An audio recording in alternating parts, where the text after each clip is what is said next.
Saat aku akan masuk ke dalam kamar hotel yang dipesan suamiku untuk liburan keluarga, seorang resepsionis tiba-tiba menahanku. Dia menyelipkan kunci kamar lain ke tanganku dan berbisik, "Jangan pergi ke kamar yang suamimu pesan. Apapun yang terjadi, tolong percaya padaku." Tubuhku gemetar, tapi aku mengikutinya. 10 menit kemudian, aku mendengar jeritan. Ternyata, sebelum ceritanya dimulai, silahkan tulis di kolom komentar dari daerah mana saja teman-teman yang menonton cerita ini. Jangan lupa like dan subscribe agar channel ini bisa semakin berkembang dan bisa mempersembahkan cerita yang lebih menarik lagi. Perjalanan liburan ini terasa panjang, bukan karena jaraknya, tapi karena udara di dalam mobil yang terasa sesak. Aku, Bintang, duduk di kursi penumpang depan. Hijab yang kukenakan terasa sedikit gerah, tapi bukan karena cuaca. Di belakang, Ibu Juarti, ibu mertuaku, dan Lina, adik iparku, sedang asyik membicarakan tas desainer edisi terbatas yang baru saja rilis. Suara mereka melengking, penuh antusiasme yang tidak bisa kuimbangi. Di sampingku, Amar, suamiku, menyetir dengan satu tangan di setir dan satu tangan lagi menggenggam tanganku. Dia tersenyum padaku, senyum yang berusaha menenangkan, tapi aku tahu dia juga tegang. Sejak aku menikah dengan Amar 3 tahun lalu, aku tidak pernah benar-benar merasa diterima. Keluarganya adalah keluarga kaya raya yang memandang status sosial di atas segalanya. Sementara aku, Bintang, hanyalah seorang yatim piatu yang dibesarkan di panti asuhan, lulus kuliah dengan beasiswa, dan bekerja sebagai desainer grafis lepas. Bagi Ibu Juarti, aku adalah noda dalam silsilah keluarga mereka yang sempurna. Liburan ini adalah ide Amar, katanya, untuk mengakrabkan aku dengan ibu dan adiknya. Tapi bagiku, ini terasa seperti ujian ketahanan mental. Amar, kamu yakin hotel yang kamu pesan itu benar-benar bintang 5? Ibu tidak mau ya kalau fasilitasnya mengecewakan. Liburan kita harus sempurna, ujar Ibu Juarti dari kursi belakang. Tenang saja, Bu. Ini hotel terbaik di kota ini. Aku sudah pesan presidential suite. Pemandangannya langsung ke arah kota. Ibu dan Lina pasti suka, jawab Amar, suaranya terdengar sangat ingin menyenangkan ibunya. Lina tertawa kecil. Pasti mahal sekali ya, Kamar. Untung Kak Amar yang bayar. Kalau mengandalkan Kak Bintang, mungkin kita cuma bisa menginap di motel pinggir jalan. Perkataan itu tajam, menusuk langsung ke hatiku. Aku menunduk, melihat jemariku yang polos tanpa perhiasan mencolok seperti yang dipakai Lina dan ibunya. Amar meremas tanganku lebih erat. Lina, jaga ucapanmu. Bintang itu istriku. Aku kan cuma bercanda, Kak. Kak Bintang juga tahu kan kalau aku bercanda. Lina melongokkan kepalanya di antara dua kursi depan, tersenyum manis yang dibuat-buat. Aku hanya memaksakan seulas senyum tipis. Iya, tidak apa-apa. Mobil mewah Amar akhirnya memasuki gerbang sebuah hotel yang menjulang tinggi. Bangunannya megah, terbuat dari kaca dan baja yang berkilauan di bawah sinar matahari sore. Para pelayan hotel dengan seragam rapi segera berhamburan menyambut kami. Mereka membukakan pintu dan menangani barang-barang bawaan kami yang jumlahnya sangat banyak. Mayoritas adalah koper milik Ibu Juarti dan Lina. Aku melangkah keluar dari mobil, merasa kecil dan tidak pada tempatnya. Lantai lobi terbuat dari marmer impor yang mengkilap, lampu kristal raksasa menggantung di langit-langit yang tinggi. Aroma parfum mahal dan bunga lili segar menguar di udara. Ibu Juarti dan Lina berjalan lebih dulu, dagu mereka terangkat angkuh, seolah merekalah pemilik tempat ini. Amar merangkul pinggangku, berusaha memberiku kekuatan. Bagus kan, sayang? Kamu suka? Aku mengangguk. Mewah sekali, Mas. Ayo, kita check-in, ajak Amar, menarikku ke meja resepsionis yang panjang dan terbuat dari kayu solid berwarna gelap. Di belakang meja, beberapa resepsionis sedang sibuk melayani tamu. Mata kami tertuju pada seorang wanita muda yang berdiri di tengah. Dia mengenakan seragam hotel yang pas di badannya, rambutnya disanggul rapi, dan dia memiliki senyum profesional yang terus terpasang di wajahnya.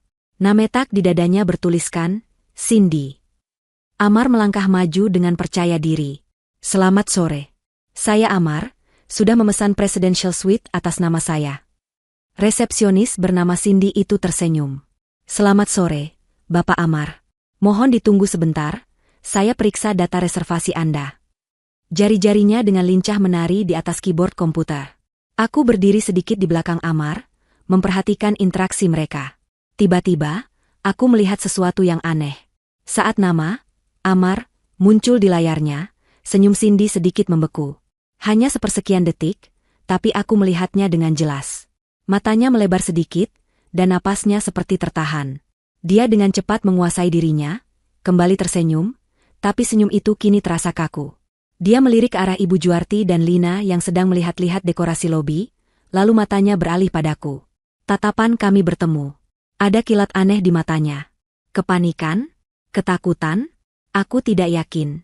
Cindy berdeham pelan, pandangannya kembali ke layar komputer. Baik, Bapak Amar. Reservasi Anda untuk kamar 713, Presidential Suite, sudah terkonfirmasi. Amar tertawa bangga. Bagus. Istriku pasti senang. Dia menoleh padaku, tapi aku masih terpaku pada Cindy. Cindy mengambil sebuah amplop berisi kartu kunci, namun gerakannya tampak ragu-ragu. Dia menatap Amar, lalu kembali menatapku.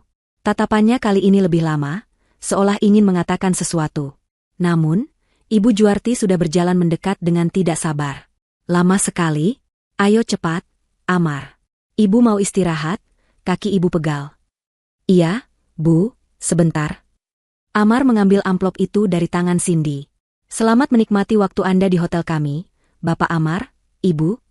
Cindy berhenti sejenak, matanya terkunci pada mataku. Ibu Bintang, lanjutnya dengan suara pelan. Ada yang sangat aneh dengan cara dia menatapku. Ada sebuah pesan tersembunyi di balik tatapan profesionalnya itu. Tapi aku tidak punya waktu untuk memikirkannya. Amar sudah menarik tanganku dengan lembut, menggiringku menyusul ibu dan adiknya yang sudah berjalan menuju lift. Saat aku berbalik, aku melihat Cindy masih memperhatikanku dari balik meja resepsionis, wajahnya pucat pasi. Lift yang kami naiki terasa sunyi. Hanya ada suara dentingan lembut saat melewati setiap lantai. Ibu Juarti bersandar di dinding lift, memejamkan mata seolah sangat lelah. Lina sibuk dengan ponselnya, mungkin sedang mengunggah foto lobi mewah tadi ke media sosialnya. Amar berdiri di sampingku, masih dengan senyum puas di wajahnya. Hanya aku yang merasa gelisah. Bayangan wajah pucat resepsionis tadi terus berkelebat di benakku. Kenapa dia menatapku seperti itu? Kamu kenapa? Sayang? Kok diam saja? Bisik Amar di telingaku. Aku menggeleng pelan. Tidak apa-apa, Mas. Cuma sedikit lelah. Nanti kalau sudah di kamar, kamu bisa langsung istirahat. Kamarnya luas sekali, ada jacuzzi pribadi juga. Katanya, berusaha menghiburku. Pintu lift terbuka di lantai 7. Lorongnya dilapisi karpet tebal berwarna merah marun yang meredam suara langkah kaki. Dindingnya dihiasi lukisan-lukisan abstrak yang mahal. Ibu Juarti dan Lina langsung berjalan lebih dulu, mencari kamar 713. Amar mengikutinya sambil mendorong troli berisi beberapa koper kecil. Tunggu sebentar, kata Amar tiba-tiba, berhenti di tengah lorong. Koper ibu yang paling besar tertinggal di lobi. Tadi bellboynya salah bawa. Kalian masuk saja dulu, aku urus bagasinya sebentar. Ini kartunya. Amar menyerahkan amplop berisi key-card kamar 713 kepada ibunya. Selalu saja ada masalah, gerutu Ibu Juarti, namun dia tetap mengambil kartu itu. Ya sudah, cepat menyusul. Lina, ayo. Mereka berdua melanjutkan langkah, sementara Amar berbalik dan masuk ke dalam lift lagi untuk turun ke lobi. Aku terdiam sejenak. Haruskah aku ikut Amar? Atau menyusul mertuaku? Rasanya aku tidak ingin sendirian bersama mereka berdua. Akhirnya aku memutuskan untuk menunggu Amar di dekat lift. Aku bilang padanya aku ingin ke toilet lobi dulu. Amar mengangguk dan pintu lift tertutup. Aku menekan tombol lift untuk turun. Tapi saat aku menunggu, hatiku semakin tidak tenang. Sesuatu terasa salah. Sangat salah. Aku teringat lagi pada Cindy. Mungkin aku hanya berlebihan. Mungkin dia hanya kaget melihat betapa mewahnya pesanan Amar. Tapi instingku mengatakan lebih dari itu. Pintu lift di depanku terbuka, tapi bukan lift yang kutunggu. Itu lift lain. Dan yang keluar dari dalamnya adalah Cindy, si resepsionis. Dia tidak lagi memakai seragamnya, hanya kaos biasa dan celana jeans. Dia tampak terburu-buru. Saat melihatku berdiri sendirian di lorong, matanya terbelalak kaget. Dia segera menarik tanganku, membawaku menjauh dari lift, ke sudut lorong yang sedikit tersembunyi. Ibu Bintang. Desisnya pelan, suaranya bergetar. Dia terlihat sangat ketakutan. Ada apa? Cindy? Kamu mengikutiku? Tanyaku bingung. Tidak ada waktu untuk menjelaskan, katanya cepat. Dia merogoh saku celananya dan mengeluarkan sebuah key-card lain. Kartu itu polos, tanpa amplop mewah. Dia menyodorkannya ke tanganku. Ini, ambil ini. Aku menatap kartu di tangannya. Ini kunci apa? Kamar 715. Itu kamar kosong di seberang kamar yang dipesan suami ibu. Jelasnya, ibu harus masuk ke kamar ini. Sekarang. Aku mundur selangkah. Ini semakin aneh. Kenapa aku harus ke sana? Kamarku di 713. Suami dan mertuaku sudah. Jangan. Cindy memotong ucapanku, suaranya tegas meski pelan. Dia mencengkeram lenganku. Tolong, ibu. Jangan pergi ke kamar 713. Apapun yang terjadi, jangan buka pintu itu. Masuklah ke kamar 715, kunci pintunya, dan jangan keluar. Tapi kenapa? Apa yang terjadi? Desakku. Jantungku mulai berdebar kencang. Saya tidak bisa bilang sekarang. Nanti ibu akan dalam bahaya besar. Tolong, ibu. Percaya padaku. Matanya memohon, penuh dengan kengerian yang tulus. Aku menatap wajahnya. Dia tulus. Dia tidak sedang bercanda atau mencoba menipuku. Rasa takut di matanya itu nyata. Aku teringat tatapan kagetnya di lobi tadi. Dia tahu sesuatu. Sesuatu yang buruk tentang kamar 713. Bagaimana dengan suamiku? Mertuaku? Mereka sudah di dalam? Tanyanya panik. Belum. Mertua dan adik iparku sedang menuju ke sana.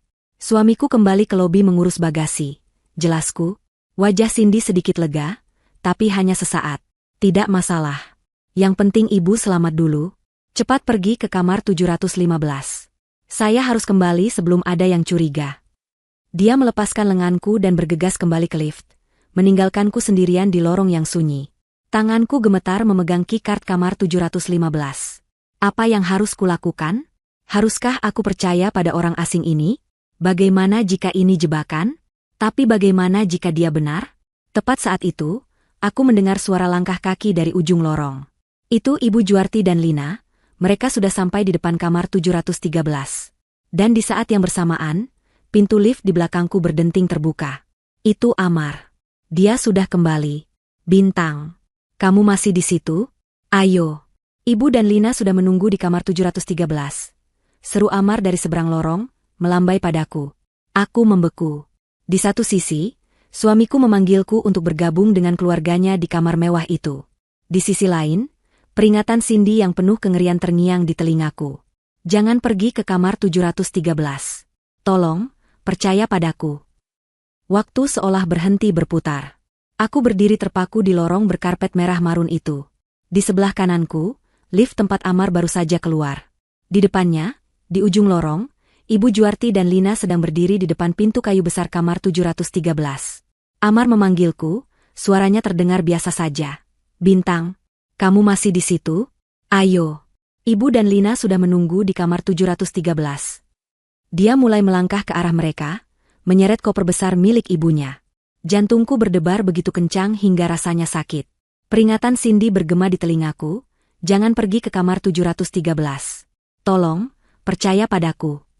Wajah pucatnya, matanya yang dipenuhi ketakutan tulus, semua itu terasa begitu nyata. Tapi di sisi lain, ada suamiku, Amar. Pria yang kucintai, ayah dari anak-anak yang kuharapkan kelak. Dia memanggilku untuk bergabung dengannya. Apakah aku akan lebih mempercayai orang asing yang baru kutemui 5 menit lalu daripada suamiku sendiri? Cepat, Kak Bintang. Kita mau lihat jacuzzinya. Teriak Lina, suaranya yang cempreng memantul di lorong yang hening. Aku menelan ludah. Keringat dingin mulai membasahi keningku di balik hijab. Tangan kananku mencengkeram keycard kamar 715 begitu erat, hingga ujung-ujungnya menekan telapak tanganku. Tangan kiriku memegang ponsel. Aku harus membuat keputusan. Detik itu juga, jika Cindy salah, aku akan terlihat bodoh. Aku akan menyinggung Amar dan memberi bahan tertawaan baru bagi Ibu Juarti dan Lina. Mereka akan mengatakan aku paranoid, aneh, tidak pantas berada di hotel semewah ini. Tapi, jika Cindy benar, apa konsekuensinya? Bahaya besar, katanya. Seberapa besar bahaya itu? Bintang. Kamu dengar aku? Panggil Amar lagi, kini nadanya sedikit tidak sabar. Dia sudah sampai di depan kamar 713, berdiri di samping ibu dan adiknya. Aku tidak bisa. Aku tidak bisa mengabaikan instingku. Sesuatu dalam diriku berteriak bahwa Cindy berkata jujur. Aku harus mengambil risiko dipermalukan daripada risiko, entah apa. Mas? Aku balas berteriak, berusaha membuat suaraku terdengar normal. Perutku tiba-tiba sakit sekali. Sepertinya salah makan tadi. Aku ke toilet dulu ya. Kalian masuk saja duluan.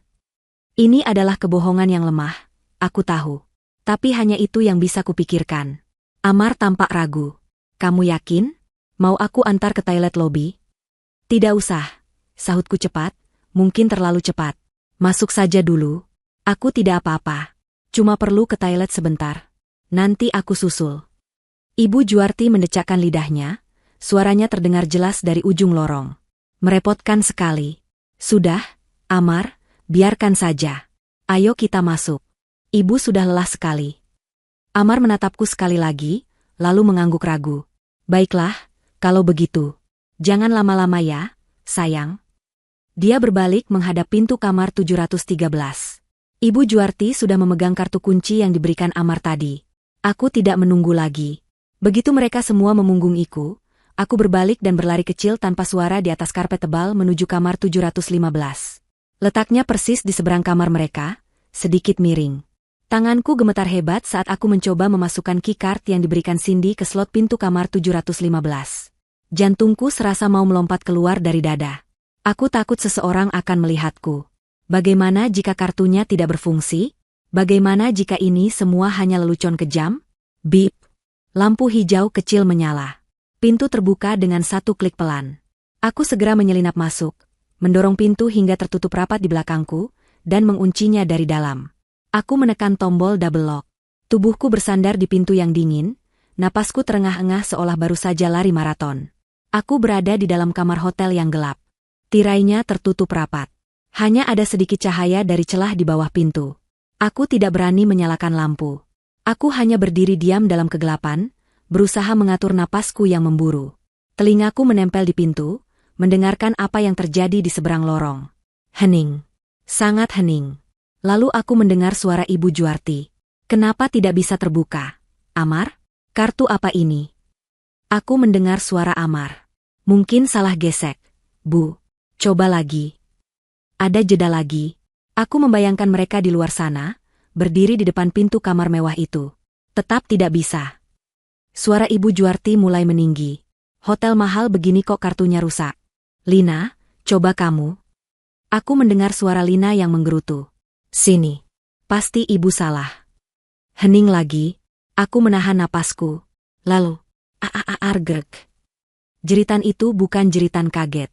Itu adalah jeritan kesakitan yang melengking, mengerikan, dan tidak manusiawi. Itu suara Lina. Jeritan itu begitu keras hingga menembus pintu tebal dan memenuhi telingaku. Jeritan itu diikuti oleh suara BZZZTT yang keras, seperti suara listrik tegangan tinggi, lalu suara gedebuk tubuh jatuh ke lantai. Seluruh tubuhku membeku. Darah serasa surut dari wajahku. Apa yang terjadi? Kemudian aku mendengar suara Ibu Juarti menjerit, kali ini jeritan panik dan ngeri. Lina, bangun, nak, Amar, tolong. Lina kenapa? Ada suara langkah kaki panik di lorong. Suara pintu dibanting terbuka. Suara Amar berteriak panik. Lina, astaga. Ibu, jangan disentuh. Ada listrik. Kepanikan mengambil alih diriku. Tanpa berpikir panjang, aku membuka double lock dan sedikit membuka pintu kamar 715. Hanya celah kecil, cukup untuk mataku melihat ke seberang lorong. Pemandangan di depanku akan menghantuiku seumur hidupku. Pintu kamar 713 terbuka lebar. Tepat di ambang pintu, Lina tergeletak telentang di lantai. Tubuhnya kaku dan kejang-kejang kecil. Asap tipis mengepul dari tangannya yang menghitam, tangan yang sepertinya masih memegang gagang pintu atau card reader. Matanya terbuka lebar, menatap langit-langit tanpa melihat. Bau daging hangus yang menyengat memenuhi udara lorong. Kakiku lemas seketika. Lututku bergetar hebat. Aku harus berpegangan pada kusen pintu agar tidak jatuh. Itu seharusnya aku. Jika aku tidak mendengarkan Cindy, jika aku patuh pada Amar dan masuk lebih dulu, akulah yang akan tergeletak di sana. Akulah yang akan hangus tersengat listrik. Mereka mencoba membunuhku. Pikiran itu menghantamku seperti hantaman palu godam. Ini bukan kecelakaan. Cindy tahu. Ini adalah jebakan. Jebakan yang disiapkan untukku. Di lorong, Ibu Juarti sedang histeris. Dia mencoba mendekati Lina, tapi Amar menariknya mundur dengan kasar. Jangan disentuh, Bu. Masih ada aliran listrik. Teriak Amar, wajahnya pucat pasi, campuran antara ngeri dan sesuatu yang lain. Sesuatu yang tidak bisa kubaca. Lalu, mata Amar bergerak. Dia melihat ke sekeliling lorong yang panik, mungkin mencari bantuan. Dan matanya terkunci pada celah pintuku. Dia melihatku. Dia melihat mataku yang menatap ngeri dari kamar 715. Seketika, ekspresi ngeri di wajahnya lenyap. Itu digantikan oleh sesuatu yang jauh lebih menakutkan. Kaget. Syok. Tapi bukan syok karena melihatku selamat. Itu syok karena melihatku ada. Dan di sampingnya, Ibu Juarti, yang juga melihatku, menghentikan tangis histerisnya. Matanya yang penuh air mata membelalak. Wajah tuanya berubah dari duka menjadi kemarahan yang luar biasa. Dia menatap lurus ke arahku, berdiri dengan selamat di seberang lorong, lalu menatap tubuh Lina yang hangus. Di tengah kengerian itu, di tengah bau daging terbakar dan suara dengungan listrik yang masih samar terdengar, Ibu Juarti menoleh ke arah Amar. Dia tidak berteriak padaku. Dia berteriak pada putranya sendiri. Suaranya serak penuh kebencian. Kenapa dia ada di sana? Pekiknya, menunjuk lurus ke arahku. Seharusnya dia yang membuka pintu itu. Kenapa dia bisa ada di kamar lain? Bodoh kamu, Amar. Seluruh duniaku runtuh saat itu juga. Ternyata suamiku dan ibu mertuaku merencanakan pembunuhanku. Kata-kata Ibu Juarti menggantung di udara lorong yang pengap, lebih mengerikan daripada jeritan Lina, lebih menusuk daripada bau hangus yang memenuhi hidungku. Seharusnya dia yang membuka pintu itu. Aku masih berpegangan pada kusen pintu kamar 715. Tubuhku gemetar tak terkendali. Lututku benar-benar tak sanggup lagi menopang berat badanku. Aku merosot ke lantai, masih di ambang pintu, mataku tak bisa lepas dari pemandangan di seberang. Amar berdiri kaku. Wajahnya pucat seperti mayat. Dia menatap ibunya dengan ngeri, lalu menatapku, lalu kembali ke tubuh adiknya yang tergeletak mengenaskan. Dia membuka mulutnya, tapi tidak ada suara yang keluar. Dia tampak seperti orang yang tertangkap basah melakukan kejahatan paling keji. Topeng suami penuh kasih yang selama ini dia kenakan telah hancur berkeping-keping. Pria yang memegang tanganku di mobil, yang berjanji akan membahagiakanku, ternyata adalah monster yang bersekongkol dengan ibunya untuk menghabisiku. Ibu Juarti, di sisi lain, tampaknya sudah melewati batas syok dan langsung masuk ke mode kemarahan murni. Dia tidak peduli lagi pada kepanikan. Dia marah karena rencananya gagal. Dia marah karena targetnya selamat, dan yang menjadi korban justru putrinya sendiri. Ini semua salahmu, Amar. Raung Ibu Juarti lagi, dia memukuli dada Amar dengan tangannya. Harusnya kamu pastikan dia yang masuk. Kenapa kamu biarkan dia pergi ke toilet? Kenapa? Aku tidak tahu, Bu. Gagap Amar, pikirannya kacau. Aku pikir dia benar-benar sakit perut. Aku tidak tahu dia punya kunci kamar lain. Bagaimana mungkin dia punya kunci lain? Bentak Ibu Juarti. Pekikan dan keributan itu akhirnya memancing perhatian. Pintu-pintu kamar lain di lorong itu mulai terbuka. Beberapa tamu hotel melongokkan kepala mereka dengan ekspresi ngeri. Seorang pria berteriak, "Panggil keamanan. Cepat panggil ambulans." Tak lama kemudian, beberapa petugas keamanan hotel berseragam berlari menaiki tangga darurat. Mereka pasti mendengar keributan itu. Di belakang mereka ada beberapa staf hotel, dan di antara mereka, aku melihat wajah Cindy. Wajahnya sama pucatnya denganku, tapi matanya menatap lurus ke arah Ibu Juarti dengan sorot kemenangan yang dingin. Petugas keamanan segera bertindak. "Mundur, Pak, Bu, jangan ada yang mendekat." Seorang petugas berteriak, melihat tubuh Lina dan mencium bau listrik. Dia berbicara cepat ke radionya, "Matikan aliran listrik di seluruh lantai 7. Sektor C. Ada insiden sengatan listrik di depan kamar 713. Ulangi, matikan listrik sekarang." Lampu lorong berkedip lalu padam, digantikan oleh lampu darurat berwarna kuning redup yang membuat suasana semakin mencekam. Amar dan Ibu Juarti dipaksa mundur oleh petugas. Ibu Juarti meronta-ronta. "Itu putriku. Selamatkan putriku." "Ambulans sedang dalam perjalanan, Bu. Harap tenang," kata petugas itu tegas. Di tengah kekacauan itu, Cindy berjalan pelan ke arahku. Dia berjongkok di depanku, yang masih terduduk lemas di ambang pintu kamar 715. Para tamu lain dan petugas keamanan terlalu sibuk dengan apa yang terjadi di depan kamar 713 untuk memperhatikan kami. "Ibu Bintang, Ibu tidak apa-apa?" tanyanya pelan. Aku hanya bisa menggeleng. Aku tidak bisa bicara. Tenggorokanku tercekat. Air mataku akhirnya tumpah. bukan karena sedih, tapi karena syok dan pengkhianatan yang begitu dalam.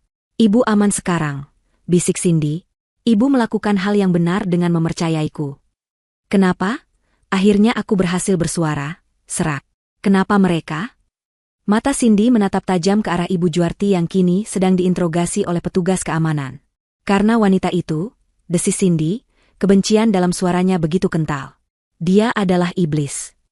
Amar, yang juga sedang ditanyai, terus-menerus berkata, saya tidak tahu apa-apa. Itu kecelakaan. Korsleting listrik. Hotel ini harus bertanggung jawab. Dia berbohong. Dia berbohong dengan begitu lancar, bahkan setelah ibunya sendiri berteriak membongkar rencana mereka. Ibu Juarti, menyadari kesalahannya telah berteriak di depan umum, dengan cepat mengubah taktiknya. Dia mulai menangis histeris lagi, meratap. Putriku. Lina. Oh Tuhan, ini pasti mimpi buruk. Hotel ini membunuh putriku. Benar-benar akting yang luar biasa. Mereka berdua, ibu dan anak, sama-sama manipulator ulung. Mereka mencoba membalikan keadaan, menyalahkan pihak hotel atas jebakan maut yang mereka pasang sendiri. Tim medis datang tak lama kemudian, mendorong Brankar. Mereka memeriksa Lina. Seorang paramedis menggelengkan kepalanya. Sudah terlambat. Dia meninggal seketika.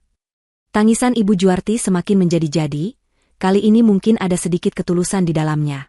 Bagaimanapun, itu putrinya. Tapi itu tidak mengurangi fakta bahwa dia baru saja mencoba membunuhku. Dia salah sasaran. Karma bekerja dengan cara yang sangat cepat dan brutal. Polisi pun tiba. Garis polisi dipasang. Lorong itu menjadi tempat kejadian perkara. Aku, Amar, Ibu Juarti, Cindy, dan beberapa tamu yang melihat kejadian itu digiring ke lobi untuk dimintai keterangan. Aku duduk di sofa lobi, dibungkus selimut hotel oleh seorang staf. Tubuhku masih gemetar. Aku melihat Amar dan Ibu Juarti duduk di seberang ruangan, dijaga oleh seorang petugas polisi. Mereka berdua menatapku.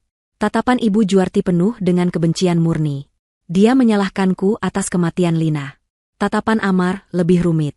Ada rasa bersalah, ada ketakutan, tapi yang paling dominan adalah kekesalan. Kesal karena rencananya berantakan. Polisi mendekatiku. Ibu Bintang, kami perlu mengambil keterangan Anda. Anda adalah istri dari Bapak Amar. Aku mengangguk kaku. Menurut suami Anda seharusnya berada di kamar itu bersama mereka. Tapi Anda pergi ke toilet. Lalu, bagaimana Anda bisa berada di kamar 715? Tanya petugas itu, suaranya lembut namun penuh selidik. Seluruh mata di ruangan itu tertuju padaku. Amar dan Ibu Juarti menahan napas. Mereka menunggu apa yang akan kukatakan. Mereka pikir aku tidak tahu apa-apa, bahwa aku hanya kebetulan selamat. Aku menarik napas panjang. Gemetarku mulai reda, digantikan oleh kemarahan yang dingin. Aku menatap lurus ke arah Amar, lalu ke Ibu Juarti. Lalu aku menoleh ke petugas polisi itu. Itu bukan kecelakaan, Pak, kataku dengan suara yang jelas dan mantap. Itu adalah percobaan pembunuhan. Dan targetnya adalah saya. Ekspresi wajah Amar dan Ibu Juarti seketika berubah menjadi panik total. Mereka tidak menyangka aku akan mengatakan itu. Apa maksud Anda? Tanya polisi itu, alisnya terangkat. Aku menunjuk ke arah Cindy, yang berdiri tidak jauh dari situ bersama manajer hotel. Dia yang menyelamatkan saya, kataku. Dia memberiku kunci kamar 715. Dia bilang, jangan masuk ke kamar 713 karena ada bahaya besar. Dia tahu mereka memasang jebakan untukku. Semua orang menoleh ke arah Cindy. Cindy melangkah maju dengan tenang. Itu benar, Pak, kata Cindy. Saya punya buktinya. Pernyataan Bintang menggema di lobi yang mendadak hening. Targetnya adalah saya. Pernyataan Cindy yang menyusul, saya punya buktinya, bagaikan vonis yang dijatuhkan bahkan sebelum persidangan dimulai. Amar dan Ibu Juarti membeku. Wajah Ibu Juarti yang tadi penuh amarah kini berubah pucat pasi. Amar menatap Cindy, lalu padaku, matanya liar mencari penjelasan, mencari celah untuk lari. Detektif yang memimpin investigasi, seorang pria parubaya bernama Pak Danu, menatap Cindy dengan tajam. Bukti apa yang Anda miliki, Ibu Cindy? Semua mata kini tertuju pada resepsionis muda itu. Cindy tetap tenang, aura ketakutan yang tadi kulihat di lorong kini lenyap, digantikan oleh keteguhan yang dingin. Dia tidak sedang panik. Dia sedang menjalankan sebuah rencana. Saya curiga pada keluarga ini sejak mereka melakukan reservasi, kata Cindy dengan suara jelas. terutama pada Ibu Juarti. Apa hak Anda curiga pada tamu? Bentak Ibu Juarti, mencoba mengambil alih situasi. Anda pasti berkomplot dengan perempuan ini. Anda yang memasang jebakan itu untuk mencelakai putri saya. Tenang, Bu, hardik Detektif Danu. Biarkan dia bicara. Cindy tidak terpengaruh oleh amukan Ibu Juarti. Dia melanjutkan, saya tahu siapa Ibu Juarti. Karena kecurigaan saya mengawasinya sejak dia tiba. Sore ini, sekitar 2 jam yang lalu, saya melihatnya pergi ke area staf di lantai 3, tempat yang terlarang untuk tamu. Dia bertemu dengan salah satu teknisi kami di sana. Saya merasa ada yang tidak beres, jadi saya merekam percakapan mereka dari balik pintu. Cindy merogoh saku seragamnya dan mengeluarkan ponselnya. Mata Amar membelalak ngeri. Jangan didengar. Itu privasi. Itu ilegal, teriak Amar. Diam, Pak Amar. Ini penyelidikan kepolisian, kata Pak Danu. Dia memberi isyarat agar Cindy memutarnya. Cindy menekan tombol di layarnya. Suara rekaman itu sedikit redam, tapi sangat jelas. Terdengar suara Ibu Juarti, pokoknya harus beres. Saya tidak mau tahu caranya. Pastikan tegangannya cukup tinggi. Saya tidak mau ada kegagalan. Lalu suara seorang pria, gugup, tapi, Bu, ini berbahaya sekali. Kalau ketahuan. Suara Ibu Juarti lagi, dingin dan menusuk, makanya saya bayar kamu mahal, Roni. Supaya tidak ketahuan. Ini bayaran sisanya. Ingat, atur waktunya. Harus terlihat seperti korsleting murni saat pintu dibuka. Setelah itu, segera hapus jejakmu. Rekaman itu berhenti. Keheningan di lobi terasa memekakan telinga. Para staf hotel yang mendengar nama rekan mereka disebut tampak syok. Polisi saling berpandangan. Ini lebih dari cukup. Ibu Juarti terkulai di kursinya. Itu bukan saya. Itu rekaman palsu. Fitnah. Amar melompat berdiri. Saya tidak tahu apa-apa. Ini semua perbuatan ibu saya. Saya tidak terlibat. Bintang, sayang, kamu percaya padaku, kan? Aku tidak mungkin. Aku menatapnya. Pria yang tidur di sampingku selama 3 tahun. Pria yang memanggilku, sayang, 5 menit sebelum aku hampir mati. Aku menatapnya tanpa ekspresi, hatiku telah mati rasa, beku oleh pengkhianatan. Aku tidak menjawab. Bawa mereka, perintah Detektif Danu kepada anak buahnya. 2 orang polisi langsung bergerak, memborgol tangan Ibu Juarti. Dia meronta, menjerit-jerit histeris. Lepaskan saya korban di sini. Putri saya meninggal. Kalian tidak punya hak. Satu polisi lain mendekati Amar. Amar tidak melawan. Dia hanya menatapku dengan putus asa. Bintang, tolong aku. Katakan pada mereka aku tidak bersalah. Tapi aku tetap diam. Aku melihat mereka digiring keluar dari lobi hotel, melewati tamu-tamu yang berbisik ngeri. Ibu Juarti, wanita angkuh yang selalu memandangku rendah, kini berjalan tertatih dengan tangan terborgol. Amar, suamiku, berjalan di belakangnya seperti domba, wajahnya hancur. Pemandangan itu tidak memberiku kepuasan. Hanya rasa hampa yang luar biasa. Setelah mereka pergi, lobi menjadi sedikit lebih tenang, meski masih sibuk dengan polisi yang lalu lalang. Manajer hotel tampak pucat, masa depan hotelnya di ujung tanduk. Detektif Danu mendekatiku dan Cindy. Ibu Bintang, Anda adalah saksi kunci sekaligus korban. Kami tidak bisa membiarkan Anda tinggal di sini malam ini. Terlalu berisiko. Kami akan mengatur kamar yang aman untuk Anda di tempat lain, di bawah pengawasan kami, katanya. Aku mengangguk lemah. Dan Anda, Ibu Cindy, lanjutnya, menatap Cindy dengan tatapan yang sulit diartikan. Campuran antara curiga dan kagum. Anda juga saksi kunci. Anda tahu banyak hal. Anda juga harus kami amankan. Saya mengerti, Pak, kata Cindy. Tapi sebelum itu, bolehkah saya berbicara berdua saja dengan Ibu Bintang? Ada sesuatu yang harus dia ketahui. Sesuatu yang akan menjelaskan segalanya. Detektif Danu ragu sejenak. Baik. Tapi salah satu petugas saya akan menunggu di luar pintu. Kami akan gunakan ruang manajer. Kami dipersilakan masuk ke sebuah ruangan kantor yang rapi di balik meja resepsionis. Seorang polwan berjaga di luar pintu yang tertutup. Begitu kami berdua, aku langsung menatap Cindy. Gemetarku kembali lagi. Siapa kamu, Cindy? Tanyaku lirih. Kenapa kamu melakukan ini? Kenapa kamu tahu nama Ibu Juarti? Kenapa kamu menyelamatkanku? Cindy menarik napas panjang. Dia menatapku, dan kali ini matanya tidak lagi dingin. Ada kesedihan yang mendalam di sana. Duduk dulu, Bu Bintang. Ibu perlu minum. Dia mengambil sebotol air mineral dari meja manajer dan memberikannya padaku. Tanganku masih gemetar saat menerimanya. Nama lengkap saya Cindy Rahayu, mulainya pelan. Dan Ibu Juarti, dia adalah wanita yang menghancurkan hidup keluarga saya 10 tahun yang lalu. Aku mendengarkan, terpaku. Ayah saya, namanya Rahmat, lanjut Cindy. Dulu, dia adalah sahabat baik dan mitra bisnis almarhum Ayah Amar. Mereka membangun perusahaan properti mereka dari nol. Ayah saya adalah otak di baliknya, sementara Ayah Amar adalah wajah perusahaan. Mereka sukses besar. Tapi, Cindy mengepalkan tangannya, Ayah Amar meninggal mendadak karena serangan jantung. Saat itulah Ibu Juarti mengambil alih. Wanita itu, dia terlihat seperti sosialita yang hanya peduli pada tas dan perhiasan. Tapi di baliknya, dia serakah dan kejam. Apa yang dia lakukan? Bisikku. Dia menuduh ayah saya menggelapkan uang perusahaan. Dia memalsukan tanda tangan ayah saya pada dokumen-dokumen pinjaman fiktif. Dia menyuap auditor. Dia menggunakan kekayaannya untuk memutarbalikkan fakta di pengadilan. Ayah saya, orang paling jujur yang saya kenal, divonis bersalah. Dia dijebloskan ke penjara. Air mata mulai menggenang di pelupuk mata Cindy, tapi dia menahannya. Kami kehilangan segalanya. Rumah kami disita. Tabungan kami dibekukan. Ibu saya jatuh sakit karena stres dan depresi berat, dan akhirnya meninggal setahun setelah ayah dipenjara. Ayah saya, dia meninggal di dalam sel 2 tahun kemudian. Dokter bilang karena TBC, tapi saya tahu. Dia meninggal karena patah hati dan rasa malu yang dibebankan padanya. Aku terperangah. Cerita itu begitu mengerikan. Ibu Juarti, wanita yang sama yang sering menyindir masakanku, ternyata adalah monster berdarah dingin. Saya sendirian, Bu, kata Cindy, suaranya bergetar.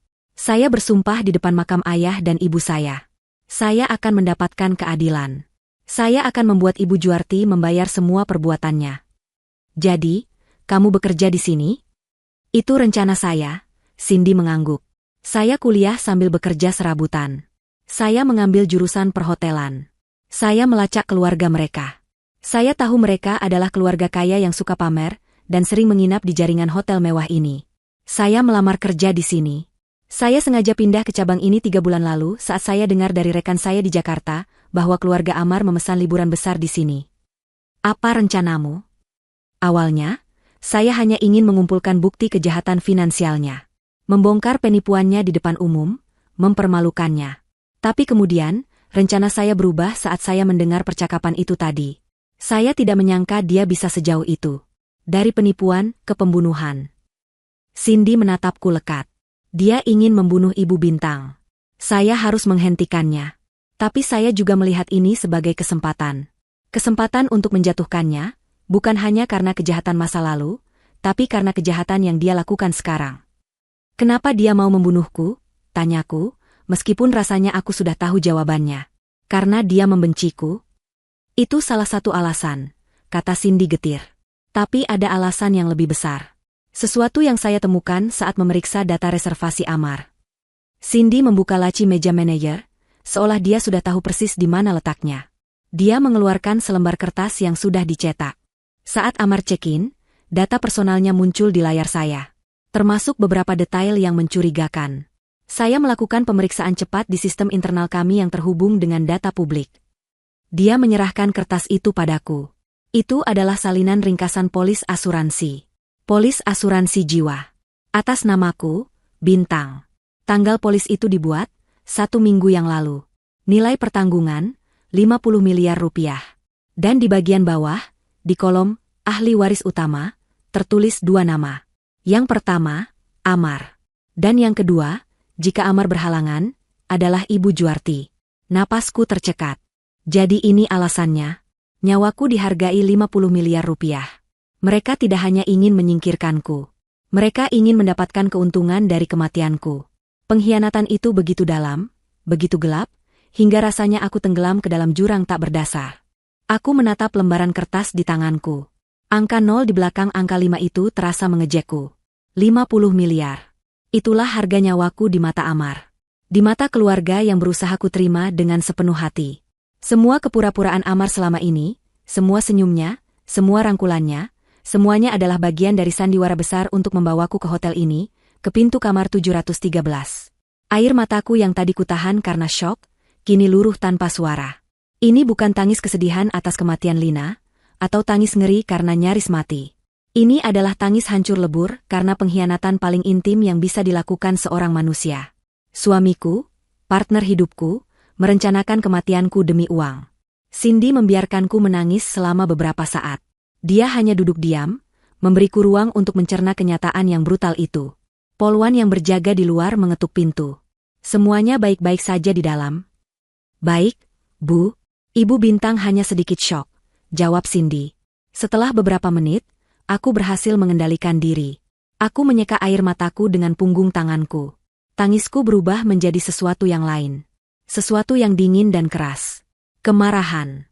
Dia tidak akan lolos, desisku. Mereka berdua. Mereka tidak akan lolos. Cindy mengangguk, matanya memancarkan tekad yang sama. Saya setuju. Dan saya akan pastikan itu. Ceritakan lagi padaku, kataku, suaraku kini mantap. Tentang ayahmu. Tentang Ibu Juarti. Maka, Cindy pun menceritakan semuanya dengan lebih rinci. Dia bercerita tentang persahabatan ayahnya, Pak Rahmat, dengan ayah Amar, yang namanya Pak Hartawan. Mereka membangun perusahaan properti, Raharja Sejati. Pak Rahmat adalah ahli strategi dan keuangan, sementara Pak Hartawan adalah negosiator ulung. Ibu Juarti saat itu hanyalah istri sosialita yang tidak pernah ikut campur urusan bisnis. Semua berubah saat Pak Hartawan meninggal, Cindy menjelaskan. Ibu Juarti tiba-tiba muncul di kantor, membawa pengacaranya. Dia mengklaim bahwa berdasarkan wasiat, dia adalah pemilik saham mayoritas yang baru. Kami tidak pernah tahu apakah wasiat itu asli atau palsu. Ayah saya tidak curiga pada awalnya. Dia menganggap Ibu Juarti hanya ingin melanjutkan bisnis mendiang suaminya. Tapi Ibu Juarti bergerak cepat. Dia mulai mempertanyakan setiap keputusan ayahku. Dia membawa auditornya sendiri, yang kemudian menemukan banyak kejanggalan dalam laporan keuangan. Kejanggalan yang, Cindy yakini, sengaja dibuat oleh Ibu Juarti dan timnya. Dia menciptakan utang fiktif atas nama ayah saya, kata Cindy, giginya gemeletuk menahan amarah. Dia memalsukan dokumen transfer dana ke rekening pribadi atas nama ayah saya di luar negeri. Dia memfitnah ayah saya di depan dewan direksi lain. Ayah saya mencoba melawan, tapi dia sendirian. Ibu Juarti telah menyuap atau mengintimidasi semua orang. Proses hukum berjalan cepat. Dengan bukti palsu yang begitu meyakinkan dan tim pengacara termahal, ayah Cindy kalah telak. Dia dipenjara karena penggelapan dan pencucian uang. Raharja Sejati dibubarkan, dan asetnya diambil alih penuh oleh Ibu Juarti, yang kemudian mendirikan perusahaan baru atas namanya sendiri, Juarti Perkasa. Itulah sumber kekayaan yang selama ini dibanggakan oleh Amar dan Lina. Aku tumbuh besar melihat ibuku menangis setiap malam, bisik Cindy. Aku mengunjungiku ayah di penjara, melihatnya berubah dari pria yang bangga dan kuat menjadi bayangan dirinya sendiri yang kurus dan sakit-sakitan. Aku menyimpan semua dokumen yang bisa diselamatkan oleh ibuku. Clipping koran, salinan surat-surat lama. Aku belajar hukum di malam hari sambil bekerja di kafe. Aku tahu aku harus masuk ke lingkaran mereka untuk mendapatkan keadilan. Amar, kataku. Apa dia tahu tentang ini? Tentang ayahmu? Cindy terdiam sejenak. Aku tidak yakin dia tahu semua detail kotornya. Ibu Juarti pasti melindunginya dari kebenaran. Amar adalah anak emasnya, pangerannya yang dimanjakan. Dia dibutakan oleh kemewahan sejak lahir. Dia tumbuh dengan keyakinan bahwa kekayaan mereka adalah hak mereka. Menurutku, Amar adalah pria yang lemah. Dia memilih untuk tidak tahu. Dia memilih untuk menikmati hasil kejahatan ibunya. Aku teringat betapa Amar selalu menuruti semua kemauan ibunya. Betapa dia tidak pernah benar-benar membelaku saat Ibu Juarti menyindirku. Dia hanya akan berkata, sabarlah, sayang. Ibu cuma belum terbiasa. Ternyata, dia bukan hanya lemah. Dia terlibat. Polis asuransi itu adalah buktinya. Dia mungkin tidak merencanakan kejahatan ibunya di masa lalu, tapi dia dengan sadar merencanakan kejahatanku. Polis itu, kataku, mungkin Amar dipaksa ibunya. Masih ada sebersit harapan bodoh di hatiku. Cindy menatapku dengan iba. Bu Bintang. Polis itu dibuat secara online. Saya melacak alamat IP-nya. Itu dibuat dari laptop pribadi Amar, di apartemen yang ibu tinggali bersamanya. Tanda tangan digital ibu dipalsukan. Harapan terakhir itu padam. Hancur. Amar melakukannya dengan sadar. Di rumah kami sendiri. Kenapa sekarang? Tanyaku, mencoba memahami logika seorang pembunuh. Kenapa mereka membutuhkanku mati sekarang? Dugaan saya, kata Cindy, mereka butuh uang tunai cepat.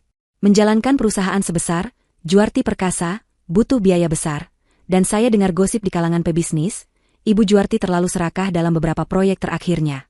Dia mungkin terlilit utang besar. Membunuh ibu adalah solusi ganda. Dia menyingkirkan menantu yang dia benci, dan dia mendapatkan 50 miliar rupiah untuk menutupi utangnya. Itu semua masuk akal dengan cara yang paling mengerikan.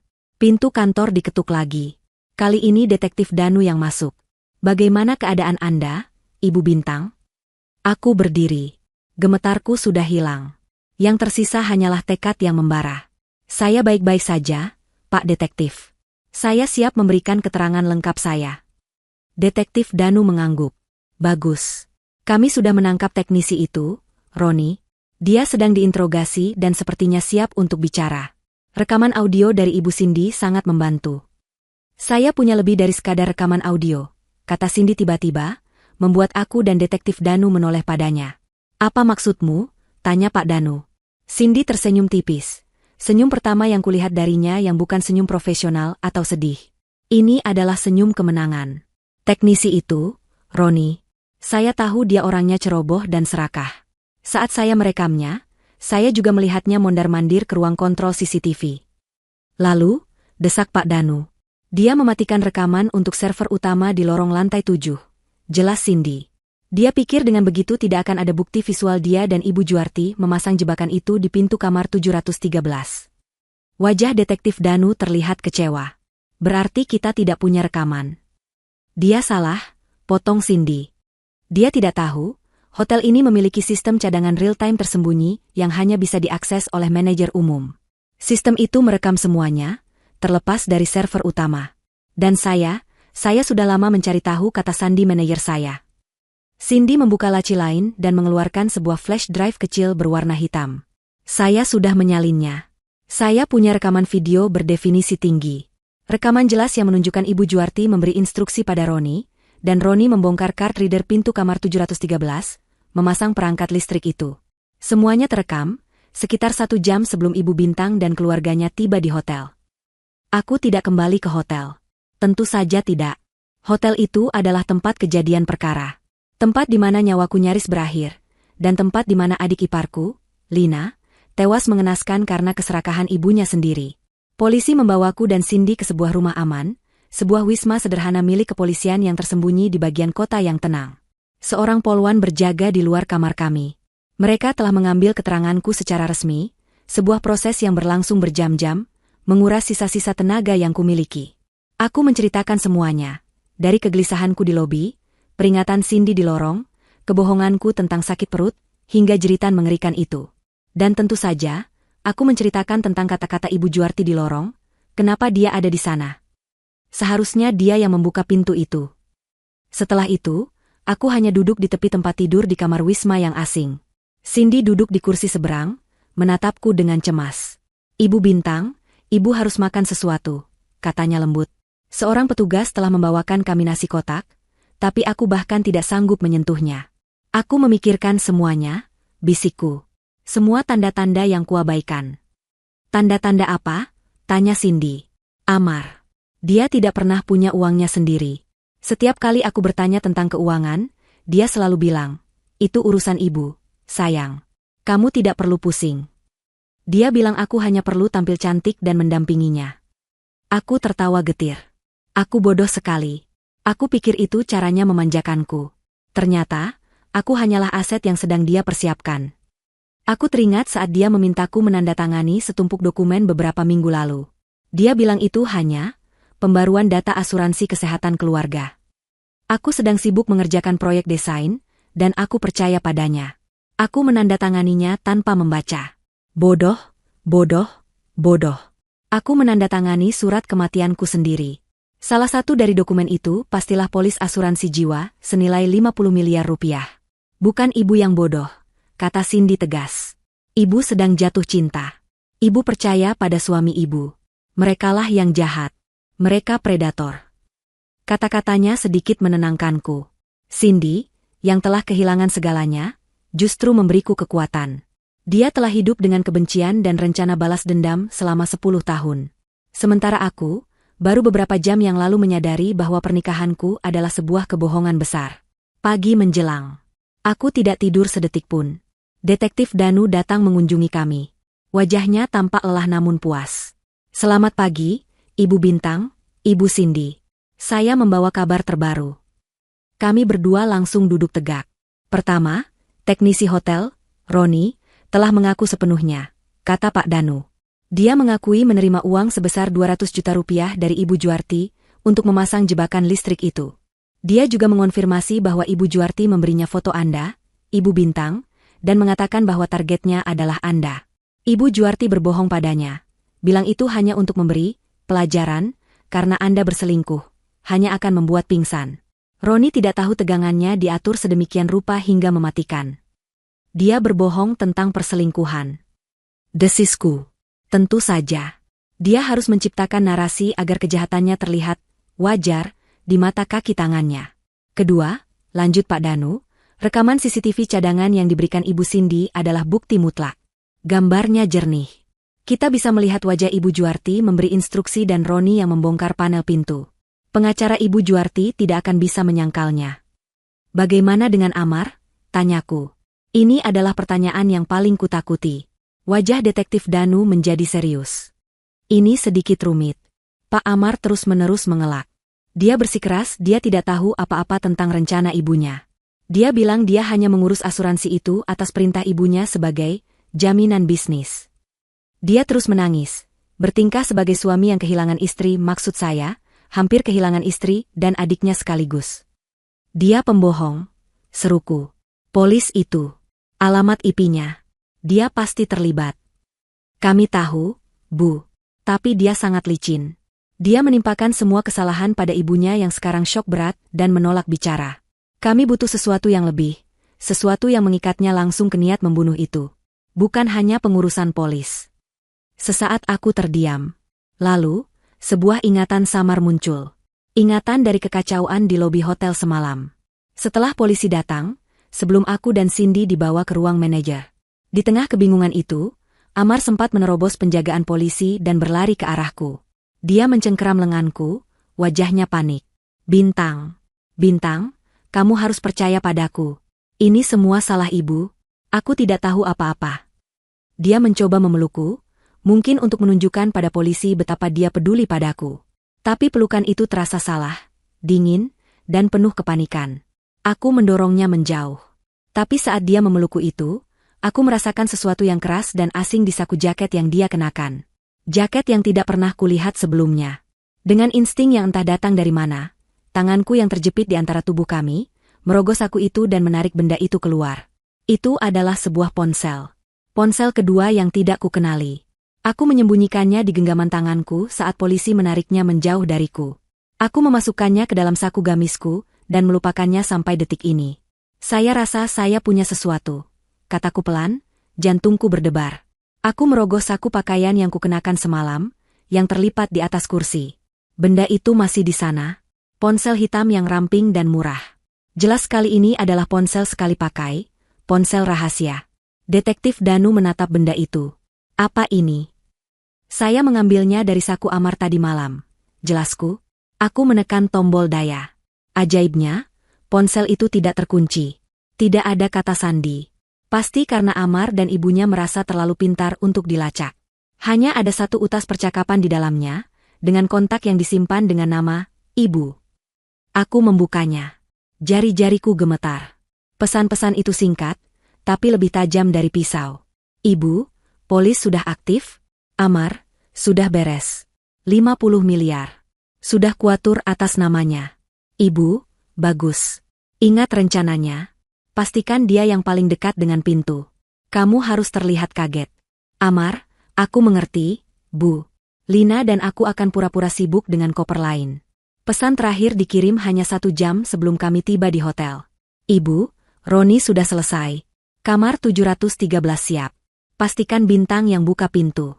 Bilang saja kartumu tertinggal atau berikan padanya sebagai kehormatan. Napasku tercekat. Jadi, Lina adiknya sendiri tahu. Dia tahu rencana itu. Jeritannya di lorong, mungkin dia tidak sengaja memegang pintu itu.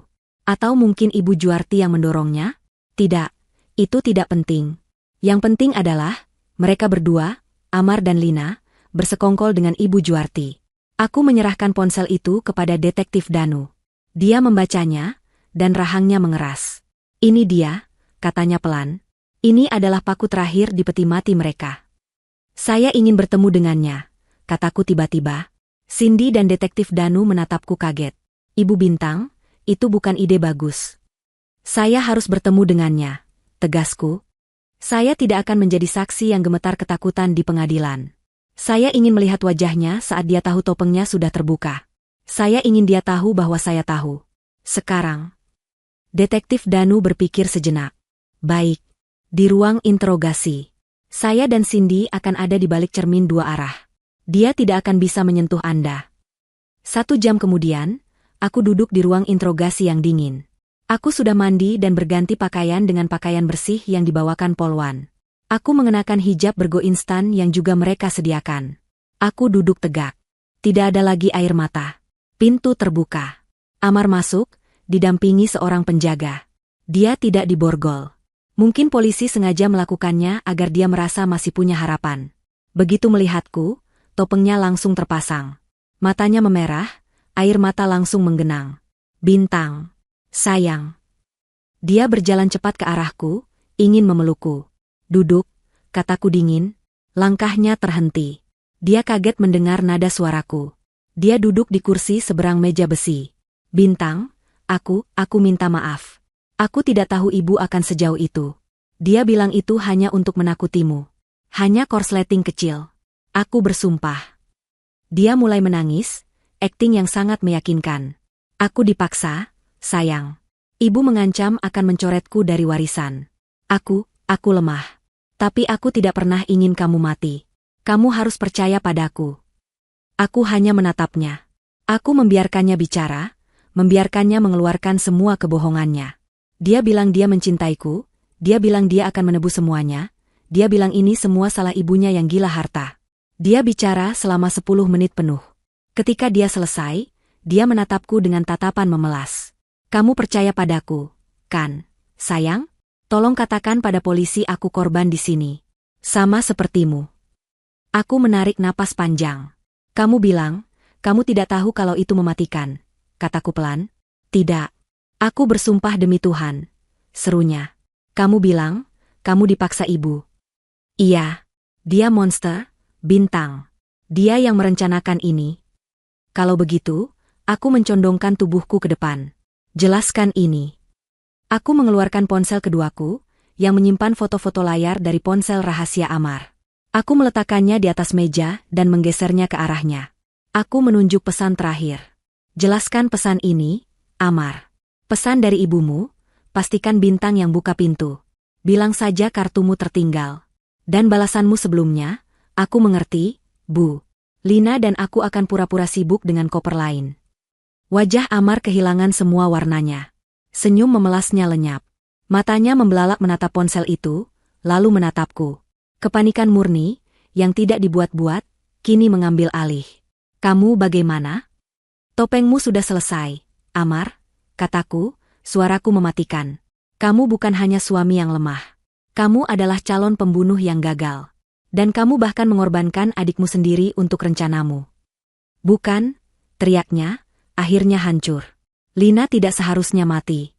Dia salah langkah. Seharusnya kamu yang mati. Kamu. Dia mengatakannya. Akhirnya. Dia menerjangku, melompati meja. Tapi sebelum dia bisa menyentuhku, pintu di belakangku terbuka dan 2 petugas, bersama Detektif Danu, masuk dan langsung membantingnya ke lantai. Aku berdiri. Aku tidak gemetar. Aku menatapnya yang meronta-ronta di lantai, wajahnya menekan ubin yang dingin. Semua sudah berakhir, Amar, kataku. Lalu aku berbalik dan berjalan keluar ruangan, meninggalkan sisa-sisa kehancuran suamiku di belakangku. Meninggalkan ruang interogasi itu rasanya seperti melepaskan beban seberat 1000 ton dari pundakku. Pengakuan Amar yang penuh amarah di akhir adalah penutup yang kubutuhkan. Tidak ada lagi keraguan, tidak ada lagi sisa cinta atau iba. Yang ada hanya realitas dingin, pria itu telah mencoba membunuhku. Saat aku keluar, Cindy sudah menungguku. Dia tidak bertanya apa-apa, dia hanya menatapku. Aku mengangguk sekali. Sudah selesai, kataku. Detektif Danu keluar beberapa saat kemudian, wajahnya tegang namun profesional. Pengakuannya terekam jelas. Ponsel rahasia itu, ditambah rekaman pengakuan ini, sudah cukup untuk menjerat Amar dan ibunya dengan pasal percobaan pembunuhan berencana. Kasus ini tertutup. Belum, kata Cindy tiba-tiba. Detektif Danu menoleh padanya. Apa maksud Anda, Bu Cindy? Kasus percobaan pembunuhan Ibu Bintang mungkin tertutup, kata Cindy, matanya berkilat tajam. Tapi kejahatan Ibu Juarti yang sebenarnya, yang menjadi akar dari semua ini, baru saja akan kita mulai. Kami kembali ke ruang kantor Detektif Danu. Kali ini, suasananya berbeda. Bukan lagi antara polisi dan korban. Ini adalah aliansi. Aku, Bintang, korban yang selamat dan kini menjadi saksi kunci. Dan Cindy, arsitek balas dendam yang telah menunggu 10 tahun untuk momen ini. Selama 10 tahun, Cindy memulai, saya tidak hanya bekerja sebagai resepsionis. Saya mengumpulkan segalanya. Saya punya salinan semua dokumen asli kemitraan ayah saya dengan ayah Amar. Saya punya catatan transfer palsu yang dibuat Ibu Juarti. Saya punya kesaksian tertulis dari mantan karyawan yang dipecat karena tidak mau bekerja sama dengannya. Saya punya semua yang dibutuhkan untuk membuka kembali kasus perdata ayah saya. Tapi, lanjutnya, itu semua bukti lama. Sulit untuk membawanya ke ranah pidana. Sampai sekarang. Detektif Danu mendengarkan dengan saksama. Apa yang berubah? Bintang, kata Cindy, menatapku. Sebagai istri sah Amar, Ibu Bintang memiliki hak hukum atas aset bersama. Dan aset Amar, kita semua tahu, bercampur seluruhnya dengan aset ibunya, Ibu Juarti. Dengan tuduhan pidana yang sekarang menjerat mereka, kita bisa meminta pengadilan untuk membekukan seluruh aset Juarti Perkasa atas dugaan pencucian uang dan aktivitas kriminal. Ini adalah level yang berbeda. Bukan hanya balas dendam pribadi. Ini adalah pembongkaran sebuah kerajaan kriminal. Saya setuju, kataku tanpa ragu. Saya akan tanda tangani apapun yang diperlukan. Saya akan memberikan kuasa penuh kepada pengacara untuk mengaudit setiap rupiah yang mereka miliki. Uang itu berlumuran darah ayah Cindy. Dan hampir berlumuran darahku. Detektif Danu terdiam sejenak, memproses skala dari apa yang kami usulkan. Ini akan menjadi besar, katanya. Ini bukan lagi kasus pembunuhan di hotel. Ini akan melibatkan divisi kejahatan ekonomi, Kejaksaan Agung, dan media. Kalian siap untuk itu? Aku dan Cindy saling berpandangan. Kami mengangguk bersamaan. Kami siap. 2 hari berikutnya adalah pusaran aktivitas. Aku dan Cindy dipindahkan ke hotel lain yang lebih layak, masih dengan perlindungan polisi. Detektif Danu menepati janjinya. Dia membawa tim dari unit kejahatan ekonomi dan korupsi. Cindy luar biasa. Dia membentangkan semua arsipnya di meja ruang konferensi. Dokumen-dokumen yang menguning karena usia, catatan-catatan rapi dalam buku harian, data-data dalam flash drive. Dia menjelaskan alur uang itu dengan begitu rinci, membuat para akuntan forensik polisi ternganga. Dia menunjukkan bagaimana Ibu Juarti menyalurkan uang hasil penggelapan perusahaan lama ke perusahaan cangkang di luar negeri, lalu membersihkannya dan membawanya kembali untuk mendanai Juarti Perkasa. Peranku juga penting. Aku menandatangani surat kuasa. Pengacaraku, yang ditunjuk oleh negara, secara resmi mengajukan tuntutan cerai sekaligus gugatan pembagian harta Gonogini, yang langsung memicu audit paksa terhadap seluruh kekayaan Amar. Karena Amar adalah direktur di perusahaan ibunya, audit itu secara otomatis menjalar ke Juarti Perkasa. Roda hukum berputar cepat. Dengan bukti pembunuhan yang begitu kuat, hakim tidak ragu mengeluarkan perintah pembekuan aset sementara untuk Ibu Juarti, Amar, dan perusahaan mereka, sambil menunggu investigasi lebih lanjut atas dugaan pencucian uang. Berita itu meledak. Pengusaha wanita ternama ditangkap atas percobaan pembunuhan menantunya. Insiden hotel mewah ternyata skandal keluarga. Rebutan polis asuransi 50 miliar. Putra mahkota, Juarti Perkasa, ikut terlibat, korban tewas adalah adik kandungnya sendiri. Cindy, dengan sangat cerdik, membocorkan cerita latar belakangnya ke satu jurnalis investigasi terpercaya. Dia tidak membocorkan bukti-bukti inti, Hanya cerita tentang ayahnya, Pak Rahmat. Keesokan harinya, berita utama berubah. Akar skandal Juarti Perkasa, diduga berdiri di atas pengkhianatan dan penggelapan 10 tahun lalu. Kisah tragis saksi kunci, ayah di penjara, keluarga hancur akibat ulah ibu Juarti. Kerajaan itu mulai runtuh. Para investor panik. Saham, Juarti Perkasa, anjlok. Para kreditur bank mulai menagih utang. Karyawan mulai mengundurkan diri. Karma yang telah ditabung ibu Juarti selama puluhan tahun, kini dibayar lunas dalam hitungan hari. Aku dan Cindy menonton berita itu dari kamar hotel kami. Di layar TV, tampak para wartawan mengerubungi gerbang rumah mewah ibu Juarti yang kini dijaga polisi. Wajah Amar dan ibu Juarti dalam baju tahanan oranye terpampang di setiap saluran. Rasanya aneh. Aku seharusnya merasa hancur. Pernikahanku gagal total. Aku hampir mati. Aku tidak punya apa-apa lagi. Tapi yang kurasakan justru sebaliknya. Aku merasa bebas. Aku merasa kuat. Cindy meletakkan secangkir teh hangat di depanku. Kita berhasil, Bintang, katanya pelan. Ini baru permulaan, Sin, jawabku. Saat itulah ponselku berdering. Nomor tidak dikenal. Aku mengangkatnya. Halo, Ibu Bintang? Itu suara detektif Danu. Iya, Pak. Ada apa? Kami sudah siap melimpahkan berkas perkara pembunuhannya ke kejaksaan. Sidang pertama akan segera dijadwalkan. Tapi, ada satu hal. Apa itu? Terdengar helaan napas di seberang sana. Ibu Juarti dan Amar, mereka sudah tahu segalanya. Mereka tahu tentang pembekuan aset, tentang investigasi pencucian uang, tentang cerita ayah Anda, Ibu Cindy. Mereka tahu mereka sudah tamat. Lalu, Ibu Juarti mengajukan satu permintaan. Dia menolak menandatangani BAP terakhirnya kecuali permintaan ini dipenuhi. Dia ingin bertemu dengan Anda berdua. Bersamaan, aku menatap Cindy. Cindy balas menatapku, matanya menyipit. Pertarungan terakhir. Kapan dan di mana? Tanyaku pada detektif Danu. Permintaan Ibu Juarti untuk bertemu kami berdua bukanlah permintaan seorang ibu yang berduka. Itu adalah tantangan. Itu adalah gertakan terakhir dari seorang ratu yang kerajaannya telah runtuh. Aku dan Cindy tahu itu. Detektif Danu juga tahu. Kalian tidak harus melakukannya, kata detektif Danu kepada kami di kantornya. Ini sangat tidak biasa. Pengacaranya melarang keras, tapi dia mengancam akan bunuh diri di sel jika tidak bertemu kalian. Kami pikir dia hanya menggertak, tapi kami tidak mau ambil risiko. Jika kalian setuju, akan ada 4 petugas bersenjata di dalam ruangan. Dia dan Amar akan diborgol ke meja. Aku menatap Cindy. Dia mengangguk pelan. Kami akan menemuinya, kata Cindy. Kami harus. Aku setuju. Ini adalah penutup yang kami butuhkan. Bukan untuknya, tapi untuk kami. Kami dibawa ke sebuah ruangan pertemuan di gedung kejaksaan. Ruangan itu steril dan dingin. Catnya berwarna krem pudar. Sebuah meja besi panjang berada di tengah. Di satu sisi, Amar dan Ibu Juarti sudah duduk. Mereka berdua mengenakan baju tahanan oranye yang terlihat kebesaran di tubuh mereka. Pemandangan itu begitu kontras dengan pakaian desainer yang biasa mereka kenakan. Ibu Juarti terlihat 1 dekade lebih tua. Rambutnya yang biasa disanggul rapi kini terurai lepek dan berminyak. Wajahnya pucat tanpa riasan, menampakkan kerutan-kerutan yang selama ini tertutup bedak mahal. Matanya merah dan bengkak, tapi sorotnya masih sama, penuh kebencian. Amar di sebelahnya adalah bayangan dari pria yang kukenal. Dia kurus, janggutnya tumbuh tidak terawat. Dia tidak berani menatapku. Dia hanya menunduk, tangannya yang terborgol ke meja bergetar hebat. Aku dan Cindy duduk di seberang mereka. Detektif Danu dan 3 petugas lainnya berdiri di dinding, tangan mereka di dekat senjata, mengawasi setiap gerakan.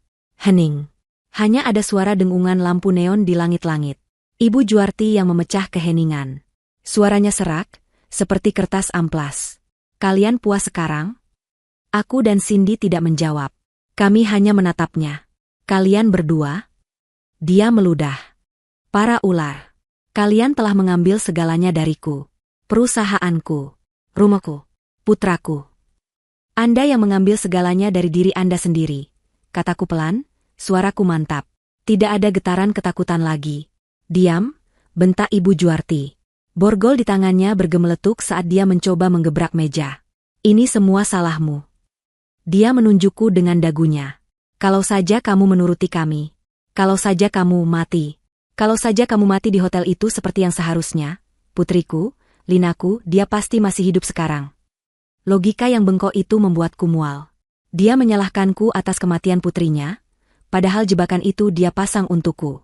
Dia begitu dibutakan oleh keserakahan dan kebencian, hingga dia tidak bisa melihat bahwa dialah pembunuh anaknya sendiri. Anda salah, kataku lagi, lebih tegas. Putri Anda meninggal karena dia berdiri terlalu dekat dengan jebakan yang Anda pasang. Dia meninggal karena keserakahan Anda.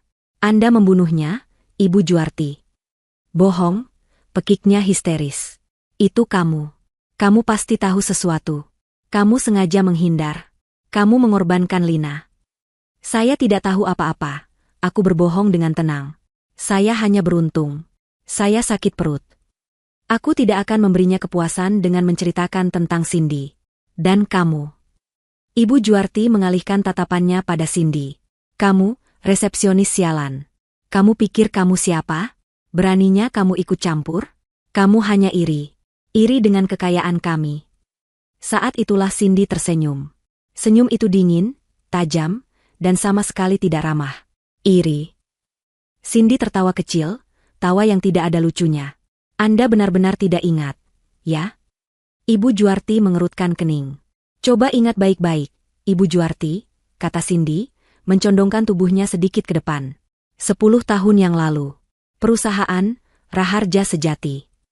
Seorang pria bernama Rahmat. Ekspresi Ibu Juarti berubah. Hanya sedikit, tapi aku melihatnya.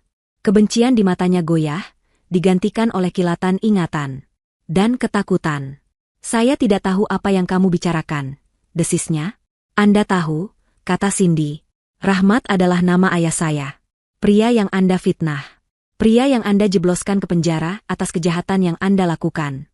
Pria yang meninggal sendirian di sel yang dingin. Amar mengangkat kepalanya, menatap Cindy dengan bingung. Ayah? Diam kamu, Amar, bentak Ibu Juarti, matanya masih tertuju pada Cindy.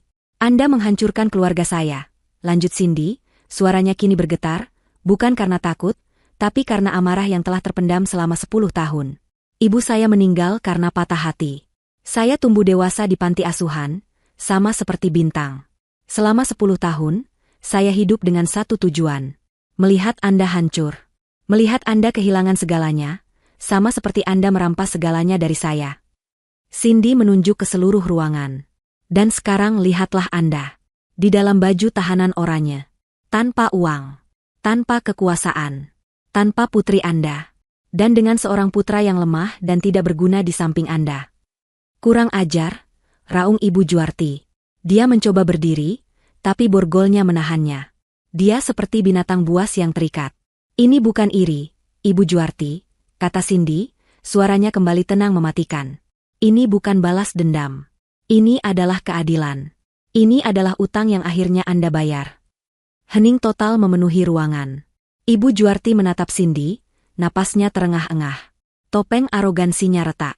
Dia akhirnya melihat hantu dari masa lalunya, hantu yang kini berdiri di depannya sebagai pemenang. Tiba-tiba, dia menoleh ke Amar. Matanya yang gila kini menatap putranya sendiri. Kamu, pekiknya. Ini semua salahmu. Amar tersentak. Bu? Kalau saja kamu tidak menikahinya. Dia menjerit, menunjukku. Kalau saja kamu mendengarkan ibu. Wanita pembawa sial ini. Dia yang membawa semua kutukan ini. Dia bersekongkol dengan setan itu. Dia menunjuk Cindy. Kamu lemah, Amar. Kamu anak bodoh yang tidak berguna. Kamu menghancurkan keluarga ini. Amar hancur. Mendengar kata-kata itu dari ibunya, wanita yang selama ini dia puja, adalah pukulan terakhir. Dia mulai terisak, tangisan pria dewasa yang putus asa. Tidak, Bu, jangan bilang begitu, aku melakukan semua yang ibu minta aku bahkan. Dia berhenti, mungkin sadar dia hampir mengaku lagi. Itu adalah pemandangan yang menyedihkan sekaligus memuakan. Seorang ibu yang menyalahkan putranya, seorang putra yang hancur karena ibunya, keduanya terikat oleh kejahatan mereka sendiri. Aku berdiri. Cindy ikut berdiri. Kami sudah selesai di sini, kataku pada detektif Danu. Tidak. Jangan pergi, teriak Ibu Juarti. Kalian belum selesai denganku. Aku akan menghantui kalian. Aku akan keluar dari sini. Aku menatapnya untuk terakhir kalinya. Wanita yang telah meracuni hidupku selama 3 tahun. Anda tidak akan kemana-mana, kataku. Nikmati sisa hidup Anda, Ibu Juarti. Aku dan Cindy berbalik. Kami berjalan keluar dari ruangan itu. Kami tidak menoleh ke belakang saat mendengar Ibu Juarti menjerit dan meracau, menyalahkan semua orang kecuali dirinya sendiri. Pintu ditutup di belakang kami, meredam suaranya. Kami melangkah keluar dari gedung kejaksaan, menuju sinar matahari yang terasa begitu hangat di kulit kami. Untuk pertama kalinya dalam waktu yang lama, aku bisa bernapas dengan lega. 1 tahun berlalu sejak hari yang menentukan di gedung kejaksaan itu. Persidangan Ibu Juarti dan Amar menjadi berita utama nasional selama berbulan-bulan. Itu adalah drama ruang sidang yang mengungkap lapisan-lapisan keserakahan, manipulasi, dan kejahatan berdarah dingin. Rekaman CCTV dari hotel, ponsel rahasia Amar, kesaksian Roni si teknisi, dan audit forensik yang dibongkar oleh Cindy tidak memberi mereka celah sedikitpun. Pengacara mereka berusaha keras, mencoba menyalahkan Lina yang sudah meninggal, mencoba mengklaim Ibu Juarti tidak waras karena duka. Tapi juri tidak tertipu. Ibu Juarti dinyatakan bersalah atas semua tuduhan. Percobaan pembunuhan berencana terhadapku, pembunuhan tidak berencana atas Lina, dan serangkaian kejahatan keuangan termasuk penipuan dan pencucian uang yang terkait dengan kasus ayah Cindy. Dia dijatuhi hukuman penjara seumur hidup. Dia pingsan saat vonis dibacakan. Amar, yang terbukti bersekongkol penuh dalam rencana pembunuhan itu, juga dinyatakan bersalah. Karena dia bukan otak utama kejahatan finansial, hukumannya sedikit lebih ringan. Dia dijatuhi hukuman 20 tahun penjara. Dia menangis seperti anak kecil saat dibawa pergi, memanggil namaku dan nama ibunya bergantian. Kerajaan, Juarti Perkasa, tidak tersisa. Perusahaan itu dinyatakan bangkrut. Aset-asetnya dilikuidasi oleh negara. Uang itu digunakan untuk membayar utang perusahaan yang menggunung, denda kepada negara, dan yang terpenting, ganti rugi. Cindy, sebagai ahli waris sah dari Pak Rahmat, mendapatkan kompensasi yang signifikan atas kerugian yang diderita keluarganya 10 tahun lalu. Nama ayahnya juga dibersihkan secara anumerta, sebuah kemenangan moral yang jauh lebih berarti daripada uang. Proses perceraianku dari Amar selesai dengan cepat. Tentu saja, tidak ada harta gonogini untuk dibagikan. Semua kekayaan mereka adalah hasil kejahatan. Aku tidak menginginkan 1 sen pun darinya. Aku keluar dari pernikahan itu sama seperti saat aku memasukinya, hanya membawa diriku sendiri. Dan kali ini, itu lebih dari cukup. Hari ini, matahari bersinar cerah di kota kecil tempatku memutuskan untuk memulai hidup baru. Jauh dari kemewahan palsu dan kenangan buruk. Aku menyewa sebuah rumah mungil dengan dapur yang menghadap ke taman belakang yang rimbun. Aroma roti yang baru dipanggang memenuhi udara. Aku, Bintang, mengenakan hijab katun sederhana dan celemek bermotif bunga. Tanganku berlumuran tepung. Setelah semua yang terjadi, aku menemukan kedamaian dalam hal-hal sederhana. Aku menggunakan sisa tabungan pribadiku dan sedikit pinjaman bank untuk memulai bisnis yang selalu kuimpikan, sebuah usaha catering kecil bernama Dapur Bintang. Aku memasak makanan rumahan yang jujur, makanan yang dibuat dengan cinta, bukan dengan kepura-puraan. Bel pintu berbunyi. Aku tersenyum, menyeka tanganku di celemek dan berjalan ke depan. Cindy berdiri di sana, tampak cerah dengan blus linen dan celana kulot. Dia tidak lagi mengenakan seragam hotel yang kaku. Dia terlihat bebas. Baru matang, ya? Baunya sampai ke jalan, katanya sambil tertawa, memelukku erat. Masuk, Sin. Tehnya sudah siap, kataku. Kami duduk di teras belakang yang sederhana, dikelilingi oleh pot-pot tanaman herbal. Cindy juga telah memulai hidup barunya. Dia tidak kembali bekerja di hotel. Dia menggunakan uang kompensasi itu dengan bijak. Dia membeli rumah sederhana untuk dirinya sendiri dan mendedikasikan sisa waktunya untuk mengelola sebuah yayasan baru yang dia dirikan, Yayasan Rahmat Rahayu, sebuah lembaga yang memberikan beasiswa hukum bagi anak-anak dari keluarga tidak mampu yang menjadi korban ketidakadilan. Dia mengubah lukanya menjadi kekuatan untuk orang lain. Jadi, katanya sambil menyesap tehnya, aku dengar cateringmu dapat pesanan besar untuk acara balai kota minggu depan. Aku tertawa. Beritanya cepat sekali tersebar. Iya, alhamdulillah. Aku sedikit gugup, tapi senang. Kami terdiam sejenak, menikmati kedamaian. Rasanya seperti seumur hidup yang lalu sejak kami bertemu di lobi hotel yang mencekam itu. Bagaimana rasanya, Bintang? Tanya Cindy pelan. Benar-benar bebas. Aku menatap ke taman. Seekor kupu-kupu kuning terbang melintas. Rasanya nyata, jawabku. Dulu, aku hidup dalam kemewahan, tapi aku merasa seperti pajangan di dalam kota kaca. Selalu dinilai, selalu merasa kurang. Sekarang, aku tidak punya apa-apa selain usaha kecil ini. Tapi aku merasa utuh. Aku merasa cukup. Aku menoleh padanya. Terima kasih, Cindy, untuk segalanya. Kamu menyelamatkan hidupku. Kamu memberiku kunci. Cindy tersenyum, matanya berbinar. Kunci kamar 715 itu hanya memberimu pilihan, bintang.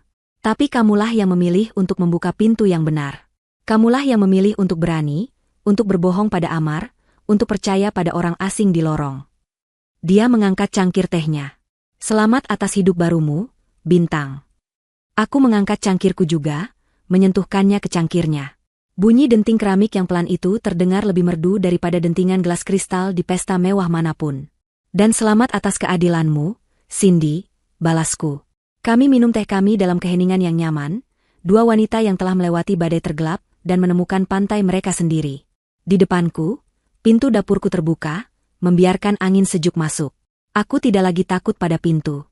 Aku tahu, apapun yang ada di baliknya, aku siap untuk membukanya sendiri.